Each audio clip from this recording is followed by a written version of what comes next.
So hello everyone, आज इस video में हम देखने वाले हैं how to determine centre of gravity of irregular objects using plumb line. तो इस टॉपिक को देखने से पहले हमें एक कॉन्सेप्ट समझना होगा।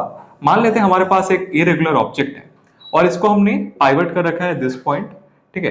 तो इसका जो सेंटर ऑफ ग्रेविटी होगा और इसको हमने फ्री टू मूव छोड़ दिया है, इसका जो सेंटर ऑफ ग्रेविटी होगा वो हमेशा इस पाइवटेड पॉइंट के जस्ट वर्टिकली नीचे होगा, ठीक है। इस पाइवटेड पॉइंट के वर्टिकली नीचे होगा।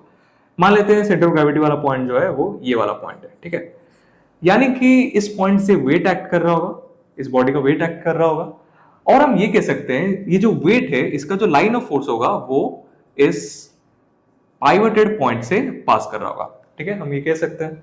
अब अगर मुझे ये निकालना है ये सेंटर ऑफ ग्रेविटी वाला पॉइंट एग्जैक्टली कहां पे है, ठीक है, यही अब हमारा टास्क है।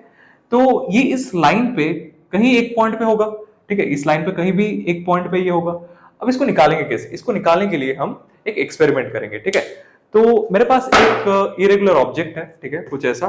इसमें हमने 3 होल बनाए हैं। एक होल को नाम दिया है ए, एक को बी, एक को सी, और ये हमारे पास एक प्लम लाइन है, ठीक है। प्लम लाइन क्या होता है? प्लम लाइन कुछ नहीं होता, एक थ्रेड से हमने एक वेट लगा दिया है, ठीक है। तो प्लम लाइन को हम यूज क्यों करते हैं? प्लम लाइन को हम यूज करते हैं क्योंकि इस वेट की वजह से ये जो प्लम लाइन है ये हमेशा वर्टिकली डाउनवर्ड खुद को अलाइन करेगा, ठीक है। तो इससे हम एग्जैक्ट वर्टिकल डायरेक्शन हम देखने के लिए हम प्लम लाइन को यूज करते हैं, ठीक है। तो सबसे पहले हम क्या करेंगे? सबसे पहले इस प्लम लाइन को हम ए वाले पॉइंट पे कुछ ऐसे लगाएंगे, यानी कि ए वाले पॉइंट को हम पाइवट करेंगे, ठीक है।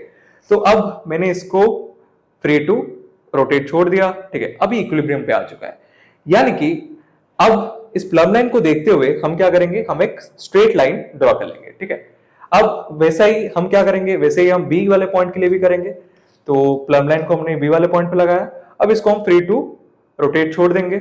अब ये जो बॉडी है इक्विलिब्रियम पे आ चुका है और इस प्लम लाइन को भी इक्विलिब्रियम पे आने देते हैं, ठीक है। अब फिर से हम एक लाइन ड्रॉ कर लेंगे, ठीक है।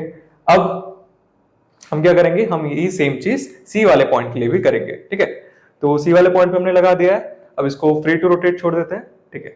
अब इक्विलिब्रियम पे आ चुका है और ये जो प्लम लाइन है ये भी इक्विलिब्रियम पे आ चुका है, और हमें फिर से एक और लाइन यहाँ पे ड्रॉ कर लेंगे, ओके। तो जो हमने तीनों लाइन बनाई थी वो तीनों लाइन जिस पॉइंट पे इंटरसेक्ट करते हैं तो वही वाला पॉइंट जो है वो हो जाएगा सेंटर ऑफ ग्रेविटी वाला पॉइंट, ओके।